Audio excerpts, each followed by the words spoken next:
다니엘서 11장 18절부터 보겠습니다.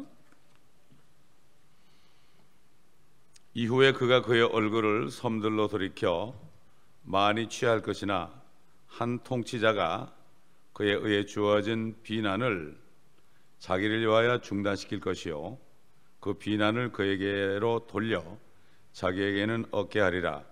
그 후에 그가 그의 본토의 요새를 향하여 그의 얼굴을 돌릴 것이나 그가 걸려 넘어지리니 다시는 보이지 아니하리라. 그러면 그 왕국의 영화 속에서 세금을 거두는 자가 그의 자리에 서게 될 것이나 그는 며칠이 못되어 분노함이나 전쟁도 없이 멸망하게 되리라. 또 그의 자리에 한 비열한 사람이 서리니 사람들은 그에게 왕국의 명예를 주지 아니할 것이나 그는 평화롭게 와서 술책으로 그 왕국을 얻을 것이며 넘쳐나는 군대로 그들이 그 앞에서 넘쳐 흐르게 될 것이나 멸망하게 되리니 정녕 언약의 통치자도 그렇게 되리라. 그와 연명이 체결된 후에 그는 거짓되이 행할 것이니 이는 그가 올라와서 적은 백성으로 강하게 될 것임이라. 그가 영화롭게 그 지방의 가장 기름진 곳까지 들어가서 그의 조상들이나 그의 조상들의 조상들까지도 하지 않았던 짓을 행할 것이요 그는 전리품과 약탈물과 재물들을 그들 가운데 흩을 것이며 또 그가 얼마 동안 요새를 공략할 음모를 미리 꾸미리라. 또 그가 그의 힘과 용기를 일으켜 큰 군대와 더불어 남쪽 왕을 대적할 것이요 남쪽 왕은 심히 크고 막강한 군대로 전쟁을 이길 것이나 당하지 못하리니 이는 그들이 그에 대항하여 음모를 미리 꾸밀 것임이라. 아버지 하나님, 오늘도 이 말씀 가운데서 이 예언이 어떻게 실질적으로 이루어지는 것을 우리가 들으면서 앞으로 성경 말씀에 기록된 모든 말씀이 이루어지는 믿음이 말씀을 붙잡고 세상을 이기는 우리 모두가 될 수 있도록 도와주옵소서. 감사하며 예수 그리스도의 이름으로 기도드립니다. 아멘. 어제도 말씀드린 것처럼 이렇게 시리아와 이집트와 이스라엘 이 팔레스타인 지역에서 일어날 일들을 이렇게 소상하게 다니엘에게 말씀하신 것은 그것이 실질적으로 우리 시대에 볼 때 이게 정확하게 이루어졌구나 하는 것을 보면서 우리가 앞으로 임할 휴거라든가 대환란이라든가 천연왕국이라든가 이 모든 말씀들이 상징이 아니고 실질적 문자적으로 이루어질 것이라는 것을 우리에게 알게 하기 위해서 이렇게 장황하게 얘기한 거죠. 뭐 그 당시에 뭐 시리아나 이집트가 뭐 그렇게 중요하겠습니까? 그렇기 때문에 11장 말씀이 이렇게 긴 것이 바로 그 뜻을 우리가 헤아릴 수 있어야 됩니다. 그 이후에 그가 그의 얼굴을 섬들로 돌이킨다. 그래서 많이 취할 거다 이렇게 얘기했죠. 이 그라는 것은 시리아의 그 안티오쿠스 왕입니다. 근데 그 안티오쿠스가 아주 강했지만은 결국 로마와 전쟁에서 패배했죠. 1차적으로 패배했잖아요. 그럴 때 그 딸이 말이죠. 그 딸이 클레오파트라가 결국은 자기 편을 안 들었죠. 이집트에 있는 왕의 편을 들어서 결국 그가 낙심하게 됐죠. 그 로마 전투에서 패배했기 때문에 다시 또 이겨보려고 역사적으로 어떤 일이 있냐면은 300척이라는 전함을 만들었어요. 엄청난 거죠. 그리고 로마가 그때 지배하고 있던 지중해 연안하고 소아시아 지역을 공격하기 시작했어요.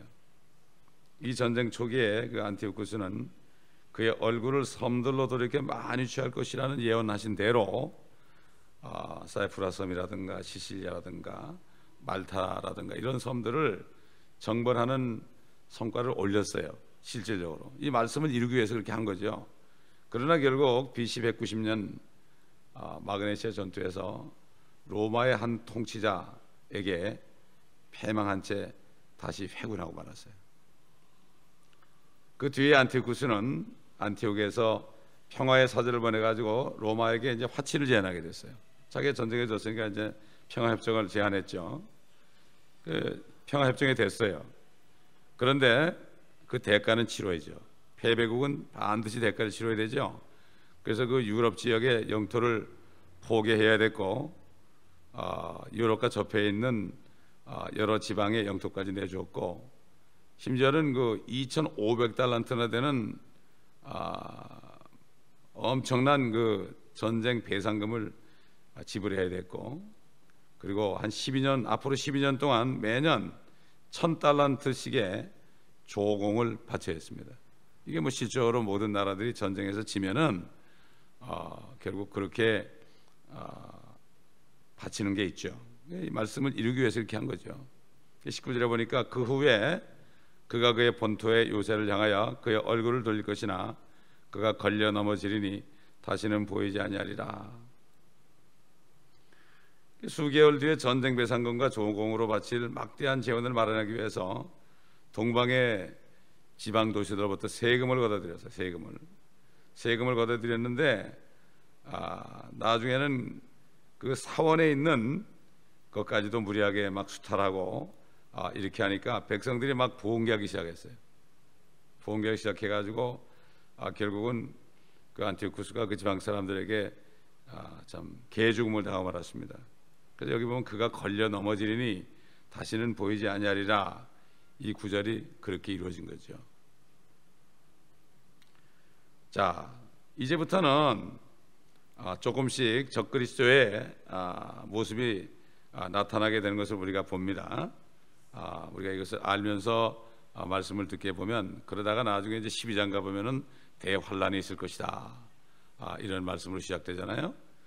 그렇기 때문에 이제 우리가 그 데살로니가 후서에 있는 죄의 사람, 멸망의 아들, 이 모습이 이제 조금씩 나타나는 것을 우리가 보게 됩니다. 20절 보니까 그러면 그 왕국의 영화 속에서 세금을 거두는 자가 그의 자리에 서게 될 것이나 그는 며칠이 못되어 분노함이나 전쟁도 없이 멸망하게 되리라. 그 안티오쿠스가 갑자기 죽으니까 그 큰아들이 왕위를 계승했죠.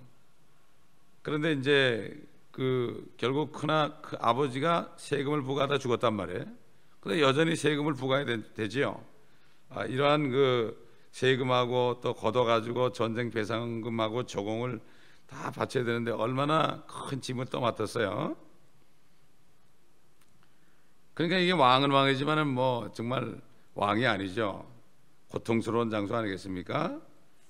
그리고 세금을 거두는 자라는 그러한 또 오명을 계속 남게 됐죠. 그래서 여기 보니까 세금을 거두는 자가 그의 자리에 서게 될 것이다, 이런 말씀이 나온 거죠.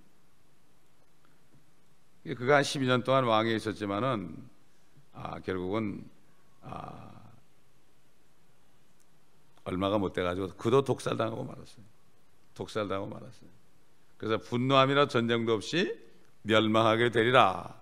그도 세금이 너무 중하니까 뭐 안 거드릴 수 없잖아요. 로마에다 조공 바쳐야 되잖아요. 안 바치면 또 쳐들어올 텐데. 그래가지고 그냥 사면초가석에서 그렇게 하다가 분노함이나 전쟁도 없이 멸망하게 됐다. 자, 여기서 우리가 세금을 거두는 자라는 것에 대해서 여기서 또 한 가지 우리가 살펴볼 게 있습니다. 이 과거 역사보다도 미래에 일어날 역사를 우리에게 알려주기 위해서 예언서들이 기록됐다 하는 말씀을 우리가 들었는데, 11장에 지금 배어 있는 예언이 그 앞으로 어떻게 될 것인가, 여기에 우리가 더 초점을 맞춰야 됩니다. 예를 들어서 세금을 거두는 자에 대해서 우리가 조금 살펴보게 되면은 우리 영어 킹제임스 성경에 보면은 raiser of taxes로 되어 있어요. 텍스. 그러니까 세금을 거둬들인다 하는 뜻으로 그렇게 되어 있습니다. 근데 옛날에 누가복음 2장 1절 2절 보면 예수님이 태어나기 전에 그 로마의 시저 아우구스투스가 칙령을 내렸죠. 그래가지고 온 세상에 조세 등록을 하게 되었다 그랬어요. 이 등록은 구레뇨가 시리아에 총독에 있을 때 처음 실시된 것이었다, 이렇게 말씀합니다. 그런데 조세 등록은 유대인이 사는 팔레스타인 땅에서는 처음으로 있었던 일이었어요. 하필이면은 예수 그리스도가 탄생하는 그런 시점과 같이 했다는 거, 이게 우연한 게 아닙니다. 그래서 요셉도 갈릴리 나사렛 성읍에서 유대 다윗의 성읍 즉 베들레헴이라는 곳으로 가니 자기와 정혼한 아내 마리아와 함께 등록을 하러 갔다. 그녀는 아이로 인하여 배가 불렀더라. 그들이 그곳에 있는 날 동안 날이 차서 그녀가 해산하게 되었더라. 이렇게 누가복음 2장 4절로 6절에 보면 나오죠. 이 세금을 걷어들인 자로 시저 아우구스토스가 나오죠. 저 로마 황제죠. 로마는 바벨론의 모형입니다. 킹제임스 성경은 온 세상이 조세 등록을 하게 되었다 이렇게 얘기하는데, 현대판 다른 변개된 성경들은 인구조사다 이렇게 바꿔놨어요. 인구조사. 이게 텍스라는 거에 X가 나오죠. X. 그래서 엑스맨이라고 뭐 영화도 나오고 그러죠. 엑스맨. X라는 거는 이게 누군지 모른다는 얘기예요. 이게. 그래서 크리스마스도 뭐라고 그래요? 엑스마스 그러죠. 그리스도 대신에 X를 붙인다고요. 그 X라는 것은 깊은 뜻을 보면은 적그리스도의 그 모형을 나타낼 때 X라고 그래요. 근데 사람들이 잘 모르죠, 이거를. 깊이 성경을 공부하기 전에는 잘 모릅니다. 그래서 엑스맨 이런 영화가 할리우드에서 나온 거죠. 그 때문에 적그리스도를 나타내는 표시 문자가 X다. 우리가 이것을 알아야 됩니다. 세금을 거둔 자가 나왔다. 이걸 볼 때 이제 실질적으로 앞으로 이루어질 일이 여기가 또 있다. 이런 것을 알 수가 있죠. 그러면서 그 당시에 그 시리아 왕이 세금을 거뒀지만 그러나 세금을 거두는 자가 나왔다 이렇게 할 때 그 후에 수백 년 후에 그 로마의 시저가 또 이렇게 할 것을 미리 말씀하신 것이고, 우리는 그것까지도 이미 알고 있지 않습니까? 그래서 세금을 거두는 자는 결국 세금을 거둔 자를 가지고 다른 성경에서는 압제자로 바꿔놨어요. 압제자로. 이렇게 성경 그런 거 바꿔놔도 사람들이 이게 뭐 전혀 모르죠. 성경을 깊이 들어가지 않으면 전혀 모르죠. 예언서를 다루지 않으면은 뭐 상관이 없어요. 전혀 상관이 없어요. 자, 이제 21절 보세요. 또 이제 나옵니다. 또 그의 자리에 한 비열한 사람이 서리니 사람들은 그에게 왕국의 명예를 주지 아니할 것이나 그는 평화롭게 와서 술책으로 그 왕국을 얻을 것이며. 평화롭게 와서 왕국을 얻는다고요. 뉴 월드 오더가 뭐죠? 평화를 주장하죠. 앞으로 적그리스도가 평화를 주장합니다. 그래가지고 다 모든 왕국을 다 얻게 되죠 앞으로. 자, 이렇게 그 안티오쿠스 아들이 독살을 당한 뒤에 그 시리아 황제 자리는 아주 비열한 사람이 앉게 됐어요. 그 안티오쿠스의 둘째 아들이 앉게 됐어요. 사실 둘째 아들은 왕통이 아니죠. 그 첫째 아들의 아들, 그 자기의 조카 되는 사람이 왕이 돼야 되는데 이 사람이 찬탈한 거죠. 옛날 한국의 조선의 그 수양대군처럼 단종을 죽이고 자기가 왕이 된 것처럼 이렇게 비열한 사람이 나왔다. 이것은 앞으로 나타날 그 적그리스도의 모습을 여기에 우리가 볼 수가 있습니다. 그래가지고 그 둘째 아들은 비정상적인 성격이 있었고 아주 잔인무도하고요 야만적인 성격의 소유자였으며 결국 그 대신 담력과 능력은 없었던 사람이었어요. 그 사람이. 그게 비열한 거죠. 비열한 사람들이 대개 보면은 능력도 없고 담력도 없어요. 그런 사람들이 치사하게 모든 일을 해가지고 사람들을 속이고 이렇게 해서 자기 뜻을 이루는 것을 우리가 볼 수가 있죠. 근데 결국은 그 자기 조카를 밀어내고 술책으로 그 왕국을 얻을 수가 있습니다. 그래서 여기 본문에 한 비열한 사람이 평화롭게 와서 술책으로 왕국을 손에 넣을 것이다. 평화롭게. 또 24절에 가도 평화롭게 온다 이렇게 돼 있고, 또 그 평화롭게 이를 꾸미는 음모하는 그 음모는 술책의 대가다. 그 술책을 갖지 않으면은 평화를 가지고 술책을 함으로 말미암아 이 술책을 말이죠 아첨이라는 뜻으로 썼어요. 아첨. 사실 아첨을 어떤 사람이 우리에게 아첨을 하면 우리 눈이 잠깐 멀어요. 그래서 아첨하는 사람은 사귀지 말라고 그랬어요. 욥기 17장 5절에 보면은 자기 친구들에게 아첨하여 말하는 자는 그 자식들의 눈마저 멀 것이다. 또 잠언에 보면은 아첨하는 사람과 사귀지도 말아라. 이렇게 그런 말씀이 있죠. 그러니까 결국 술책, 다시 말해서 아첨의 대가로 바로 적그리스도가 그렇게 할 것을 여기 미리 보여주는 거예요. 미리 보여주는 거예요. 이 안티오쿠스가 그 성전에, 예루살렘 성전에 와가지고 거기다 돼지피를 뿌렸거든요. 그 성전을 더럽혔잖아요. 멸망에 가장한 것이 거룩한 곳에 선 것을 보거든 그랬는데 그 친구가 처음으로 그렇게 했어요. 그러니까 이걸 보고 사람들이 이미 환란이 지나갔다고 그래. 그때 참, 그러니까 이게 한쪽 눈이 먼 거예요. 그래서 적그리스도가 어떻게 하죠? 오른쪽 눈이 먼다고 그랬어요. 한쪽 눈이 먼 거예요. 역사만 보지 미래를 못 보는 거예요. 적그리스도 영에 들어가면은 한쪽 눈이 멀어요. 역사만 보지 앞으로 될 걸 못 봐요. 이게 이렇게 된 거죠. 그렇기 때문에 계속해서 앞으로 이제 45절까지 적그리스도를 다루고 있는 것이 점점 분명해지다가 12장에 가가지고 이제 환란이 나오는 거예요. 네? 이렇게 되는 거죠. 이게 안티오쿠스라는 사람, 자기 아버지 안티오쿠스의 둘째 아들 에파페네스라는 사람인데 역사적인 인물이었죠, 실질적으로. 그런데 적그리스도를 예표하는 중요한 모형 가운데 한 인물이다. 물론 느부갓네살이나 사네립이나 알렉산더나 시저리는 사람도 마찬가지지만 이 사람의말로 정말 적그리스도의 예표죠. 그가 성전에다 돼지피를 뿌렸으니까. 돼지가 얼마나 부정한 동물입니까? 마카비가 일어나가지고 그걸 싸워가지고 이겨가지고 성전을 깨끗하게 했죠. 하나님의 능력으로 말이죠. 그래서 이 성경 구절을 해석하는데 그 내용을 역사적으로만 적용하고 그냥 잊어버리면 아무것도 남는 게 없죠. 반면에 성경 구절을 읽으면서 영적인 적용을 소홀하게 되면 실제적인 삶에 있어서 아무런 교훈을 받을 수가 없죠. 그래서 성경은 첫째는 교리적으로 적용하고 둘째는 영적으로 적용해야 돼요. 구약에 있는 말씀이 되게 교리죠. 우리에게는 지금 우리 신약 시대니까. 그러나 그 교리 속에도 우리에게 주는 교훈이 있잖아요. 교훈이 있어요. 그 교훈은 바로 우리가 지금도 따라야 될 교훈이에요.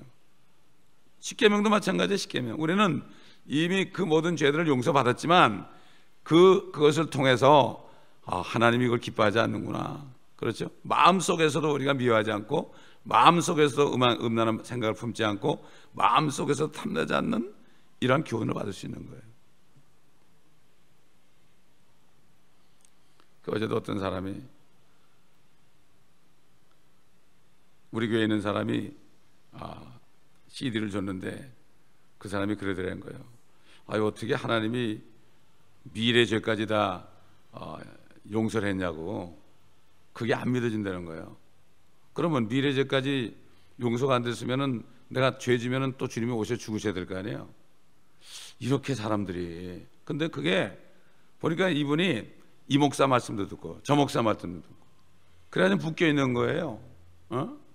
그러니까 이게 미래죄까지 다 세상 죄를 제거했기 때문에 우리가 또 죄를 져도 회개할 때 용서해 주는 거지, 그 죄를 주님이 도말 안 했으면 회개할 수가 없어요. 회개도 용서가 안 되거든. 가룟 유다처럼 믿지 않았기 때문에, 예수를 믿지 않았기 때문에 그는 자살할 수밖에 없는 거예요. 이거를 모르는 거예요. 그러니까는 미래죄까지 용서했다 그러니까 내가 죄를 막 짓고 살까? 그럴 수 없는 일이라고 그랬죠. 죄에 대해서 죽었는데 어떻게 죄를 지어? 그런 분들이 이 성령이 없으니까 자유가 없는 거예요. 참 안타깝더라고, 그 얘기를 들으니까. 참 요즘에 이게 보통 문제가 아니고, 그래서 물어봤대요, 우리 교회 성도가. 그러면 내가 물어볼게요. 살인하고 간음하는 죄하고요, 예수님의 피의 그 능력을 떨어뜨리는 거하고, 예수의 피가 제한적이다, 그 예수님의 피의 그 능력을, 그 가치를 떨어뜨리는 거하고 어느 죄가 크냐 그러니까 살인하고 간음하는 게 더 크대. 이 정도로 된 거예요 지금. 그러니까 예수님이 마음으로만 음욕을 품어도 이미 간음했다고 그랬고, 마음으로만 이미 미워해도 살인했다고 그랬잖아요. 이거 누가 어떻게 할 거야 이거? 그러니까 예수님이 다 자기가 그거 다 받고 죽으신 거거든. 그래서 심장이 찔리신 거야. 심장이 찔려가지고 물이 다 나온 거야. 물과 피가. 심장 속에 뭐 마음이 있잖아요. 그래서 그렇게 된 걸 모르는 거야. 그러니까 예수님이 그렇게 죽으셨는데도 복음이 안 전해지는 거예요. 그게 종교인을 만들고 있는 거예요. 참, 그러니 이게 신학교에서 복음이 증거 안 되거든. 그래서 뭐라는 거면 그분이 예수도 믿어야 되고 내가 선행도 해야 구원받는 거 아니냐고. 이건 뭐 캐톨릭하고 똑같은 거야. 그래서 교회 열심히 다니는 사람이에요 지금. 너무나 화가 나고 원통하더라고요. 자, 이렇게 성경에서 가장 중요한 것은 성경 말씀을 교리적으로 적용하는 거예요. 교리가 뭐예요? 예수님이 십자가에 죽으시고 부활하신 게 뭐죠? 교리가 뭐죠? 우리 모든 죄가 다 도말된 거예요. 아브라함이 하나님을 믿으니까 그것을 의로 여겼다 그랬죠. 그리고 사도바울에 뭐라 그랬죠? 불경건한 자를 의롭다 하는 분을 믿는 자다. 이 자가 구원받는 자라고 그랬어요. 우리는 아직도 불경건. 이거를 믿어야만 예수 믿는 거야. 이거 안 믿는 사람은 자기를 믿는 거야. 말이 안 되잖아요. 어떻게 예수만 믿으면은 그 피를 믿고 모든 용서받았으니까 감사하고 내가 그냥 받아들이면 되는데 그걸 가지고 못 받아들이는 거야. 그러니까 자기 모습을 보는 거야. 아직도 하나님의 의를 봐야 되는데 내 의를 보는 거예요. 이게 지금 거의 90% 이상이 지금 그렇게 되고 있어요. 말도 못합니다 지금. 그분이 전도를 하면서 너무나 기가 막히더래. 이 사람은 좀 괜찮을 것 같은데 또 그렇고 다른 복음이 전부 전해져 가지고, 그리고 구원의 확신이 있어요. 구원의 확신이 있다는 거예요. 그런 구원의 확신이 자기 확신이지 그 구원의 확신이 아니거든. 교회에서 구원의 확신이 있습니까? 아멘. 그러니까 확신이 있다는 거예요. 기분적으로. 그러니까 이게 참 거듭나지 못하는 거예요. 보통 문제가 아닙니다 지금. 그리고 이 복음을 전하는 것에 오지 못하게 하는 거예요. 오지 못하게 하는 거예요. 그렇기 때문에 우리는 성경에서 교리의 적용을 무시하게 되면은 하나님께서 계시하신 진리들을 다 실종하고 말고, 진리가 가리고 실종되면 그리스도인들은 모두 암흑 속에서 소경 신세가 됩니다. 그리고 사람의 종이 돼요. 어떤 사람의 말을 더 따라가요. 사람의 종이 됩니다. 교리는 진리의 핵심입니다. 그리고 예언의 말씀을 기록해 놓은 가장 중요한 이유와 목적입니다. 이게 바로. 근데 성경에 무지한 사람들, 공부 안 한 사람들은 마귀의 사주를 받고 성경적인 진리를 의도적으로 가리려고 해가지고 자기 개인적인 견해를 토대로 아주 비유적으로 영적으로 이렇게 해석해가지고 넘어가는 것을 봅니다. 그래서 교리적인 적용을 기피하고 문자적으로 다 안 풀고 영적으로 풀어가지고 사람들에게 안심하라, 평안하다, 안전하다 이런 술책에 능하고 아첨에 능한 사람인데, 이것은 바로 이것이 마귀의 속성입니다. 마귀의 속성이에요. 성경을 영적으로만 적용하고 시도하는 사람들에 의해서 심판과 지옥과 영원한 형벌은 성경에서 사라지고 사람과 평화와 천국의 환상만이 사람들의 그 환영 속에 뜬구름처럼 자리 잡게 되는 거예요. 그러니까 확실하지 않은 거예요. 이게. 기분 좋을 때는 확실하고 기분 안 좋을 때는 없어지고, 어느 날은 내가 구원받은 것 같고 어느 날은 구원 못 받은 것 같고, 이게 뭐냐 말이에요. 이게 믿는 자에겐 증거가 있으니 증거는 영원한 생명이다. 영생이 안에 있으면 어떻게 이걸 누가 바꿔요? 생명이 있는데 어떻게 사망에 들어가요? 생명이 있는데 사망에 들어가면 생명이 삼켜버려요. 마치 빛이 있는데 어둠이 오면 그냥 빛이 어둠을 삼켜버리잖아요. 영원한 생명을 받아내, 죽지 않는 건데, 죽어도 살겠고 살아서 믿는 자는 영원히 죽지 않는다고 그랬는데 네가 이것을 믿느냐? 이렇게 물은 거예요, 주님이. 이번 주일은 진짜 구원받는 믿음에 대해서 다시 한번 점검하고 나갈 거예요. 해가 지나가기 전에. 자, 22절 23절 보세요.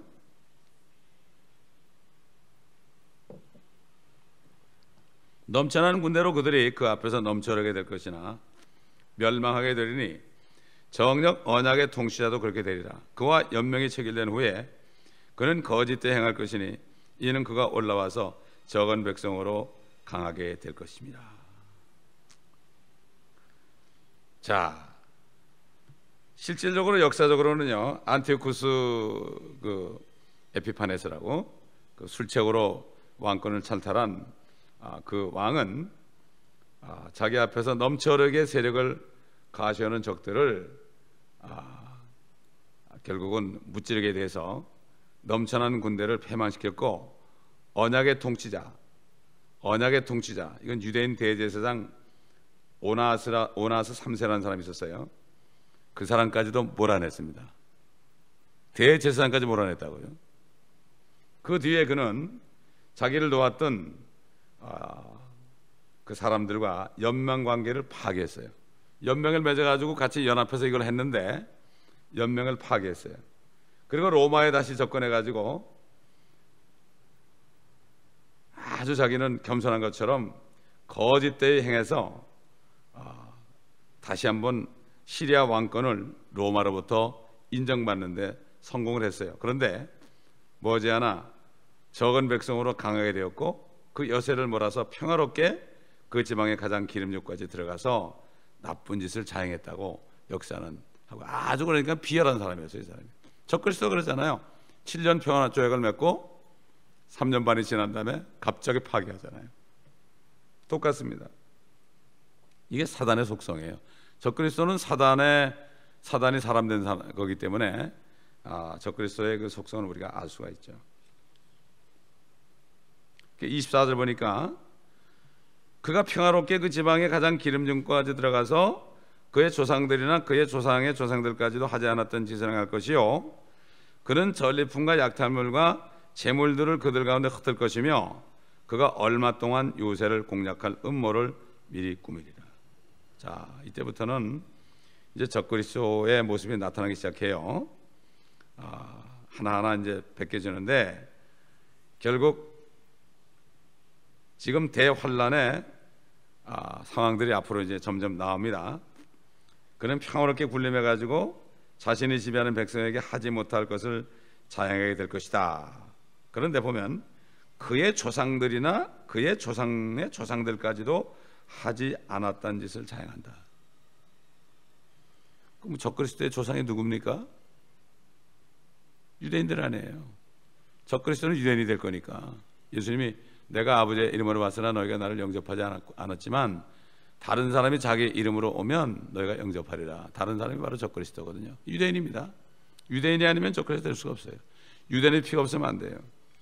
여기서 이제 적그리스도의 모습이 나타나죠. 조상들의 하나님이나 또 아무 신도 개의치 않을 것이다. 이렇게 결국은 지구상에서 조상들의 하나님을 섬겼다면 유대인들밖에 없죠. 그렇죠?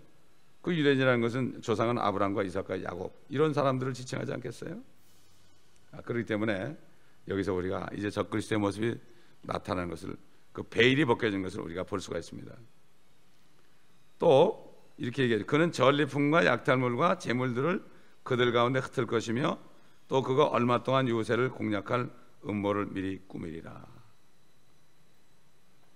뭐 이것은 확실한 것은 아니지만은 이 적그리스도가 앞으로 할 일을 여기에서 나타냈다고 우리가 보면 되죠. 이게 얼마 동안, 이거를 영어로 for a time 그랬어요. 한때다.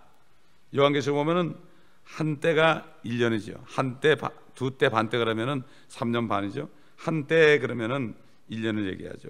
얼마 동안은 한 1년 정도를 얘기하는 것을 알 수 있고, 음모를 미리 꾸민다는 것은 미리 계획을 한다. 그래서 적그리스도가 후 3년 반에 그렇게 바꾸는 것은 미리 계획을 한 거죠. 그게 갑자기 그러는 게 아니죠.